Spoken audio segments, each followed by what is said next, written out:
সার্জিস আলম সহ অন্যান্য আমাদের সকল ছাত্র নেতৃবৃন্দ, দায়িত্বশীলরা এবং বিভিন্ন ছাত্র সংগঠনের নেতৃবৃন্দ যেভাবে তাদের পাশে এসে দাঁড়িয়েছে, যদি ছাত্র জনতার এই ঐক্য ধরে রাখা যায়, বাংলাদেশে নতুন কোন ফ্যাসিবাদ জন্ম নিতে পারবে না।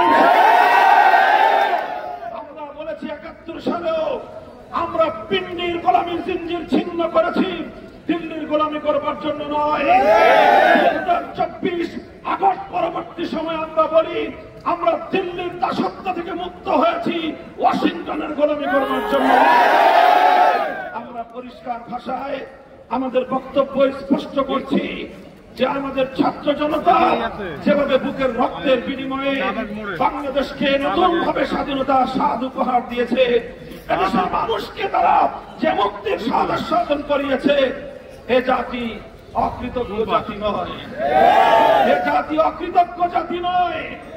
আজ তার এই জাতি আবার প্রমাণ রেখেছে।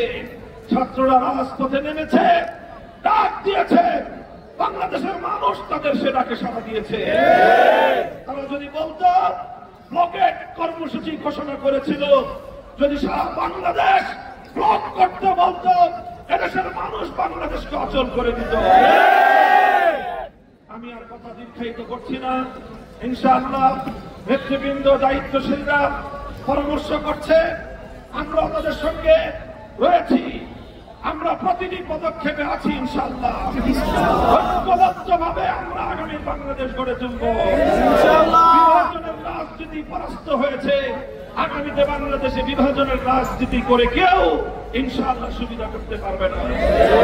ইনকিলাব জিন্দাবাদ, ইনকিলাব জিন্দাবাদ। বাংলাদেশে আওয়ামী লীগের রাজনীতি আর আমরা দেখতে চাই না। আওয়ামী লীগের আপাতত কার্যক্রম নিষিদ্ধ হয়েছে।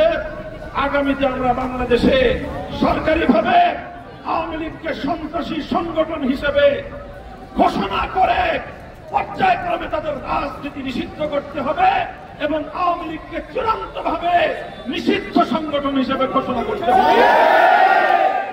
এই দাবি রেখে আবারও এই রাত দুপুরে সংগ্রামী ছাত্র জনতাকে সংগ্রামী অভিবাদন, আগামী দিনে রাজপথের সংগ্রামী আহ্বান জানিয়ে বক্তব্য শেষ করছি।